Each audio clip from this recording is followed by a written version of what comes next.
I wanted to share some of my favorite fabric sources with you today. It's one of my most asked questions, is where I get fabric to go with my sewing patterns.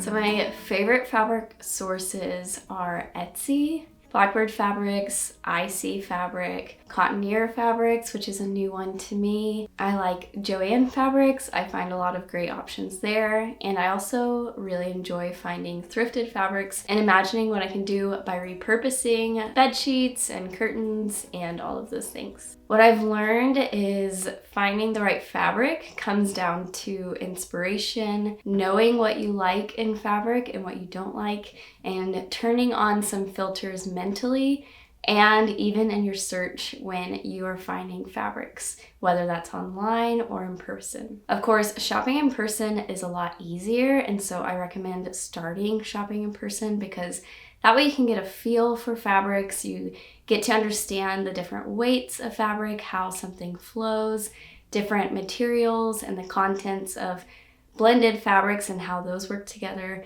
And the more you educate yourself on these fabrics in person and get a feel for it and understand what you like to wear, the easier it is when you shop online, because then you'll be able to read the description, kind of look at the picture more in depth and understand if that's a fabric that you're going to like sewing and like wearing. Not all fabrics are created equal, and not all fabrics are easy to sew. I don't enjoy sewing a lot of polyester or thin chiffon fabrics or silks. That's just not my favorite thing to do. And I don't love wearing those fabrics. I lean more towards linens and cottons and blends that have the majority as linen and cotton, because I know that those are fabrics that I'm going to gravitate towards wearing. They're going to be comfortable, breezy, really airy, and something that I reach for in my closet. What I've learned is if you look at maybe your favorite store and go to a dress or a blouse or some pants that you like and go to the description, you'll be able to read about the fabric contents so that I can take those search terms and put them in Etsy or Google and add by the yard at the end of the description, and then that helps me gravitate towards the right fabrics that I'm looking for and that are really going to stand the test of time in my closet. So I talked about Etsy. I think Etsy is an amazing source for fabrics. I find a lot of fabrics on here that are from different countries and just made in a way that I know the fabric is going to stand the test of time. This is where I found a lot of my floral linens, and they just have the most unique options on Etsy. There's a huge range of fabrics on here. So this is where I want to really hone in those search terms that I'm using and add those to the search bar, and that will help me find the perfect fabric for the pattern that I'm using. I really have loved Blackbird Fabrics for a long time. They have a wonderful selection of those fabrics that you can't find anywhere else. They have a lot of their own fabrics that they design in-house, and I really just love their selection. I think every season they come out with new fabric choices. I've always found wonderful linen on Blackbird Fabrics, especially their washed linen. I really enjoy that it comes already with that softened feeling that I just want to go ahead and start sewing and wear the dress. Fabric is a great option for children's clothes and the more relaxing options for adults. I really enjoyed getting knits and waffle knits and thermal fabrics and fleece from Fabric. They have the best colors out of anyone I've ever seen.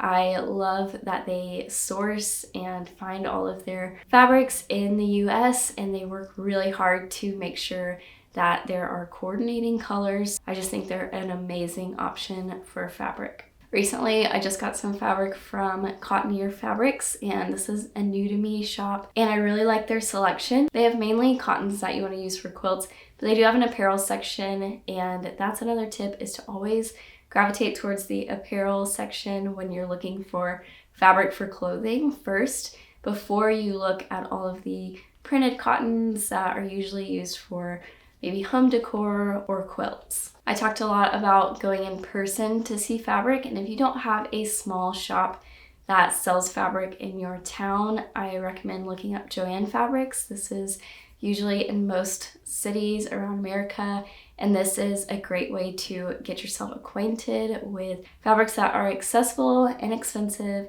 and create a beautiful product. What I like to do when I go in Joann's is just kind of keep a filter on of what I like, making sure I'm reading the bolt description that's on the top of the bolt. You can always find the width of the bolt here, the fabric contents, and how to wash your fabric, and any other details on the bolt. So I like to kind of associate myself with these details before deciding if a fabric is something I want to take home with me. There's been many times where I've seen it in the store and I've gotten home and it wasn't necessarily something that I wanted to add to my closet. It was because these fabrics are a little bit more inexpensive. I wouldn't put a lot of pressure on them being something that's going to last a super long time. I think that's where care for your garment and sewing it the correct way comes into play, because you have to take care of these fabrics well. With that said, I found some amazing fabrics at Joann. I'm actually wearing some overalls right now that I made out of a denim from Joann Fabrics. And lastly, thrift stores are an amazing resource for fabric. This is where you can look in the bedding section, the curtain section, the clothing section. This is where you really get creative and find those fabrics you won't find anywhere else. Recently, I saw this bed sheet at a thrift store and I knew it would be great for anything with like a detailed collar or adding lace. I thought about it for a week and I went back and it was still there, luckily, so I got that fabric and I'm making a blouse out of it right now. I was able to find this detailed, beautiful fabric for just a couple dollars and turn it into something that I'll be able to wear, and it has so much detail already to it, so that's what really sets it apart. When I'm shopping for fabric, I always like to keep a mood board or Pinterest board and on my phone or a picture of it so that I can see what I'm really gravitating towards and what will fit into my wardrobe. I like things to go together. That's a personal opinion, but this really helps kind of hone in those fabrics. I can't tell you how many times I've thought I was ordering a green that was like a deep olive and it came up and it was like a Kelly green, or that was all I could find at the store is a color that was just slightly off where I wouldn't gravitate towards it as much as other colors. So I recommend having just an inspiration in front of you while you're shopping, and your pattern notes on your sewing pattern will recommend the right fabric for the pattern. I hope all of these tips and resources for shopping for fabric were helpful. If you want any more beginner sewing tips, then click this next video.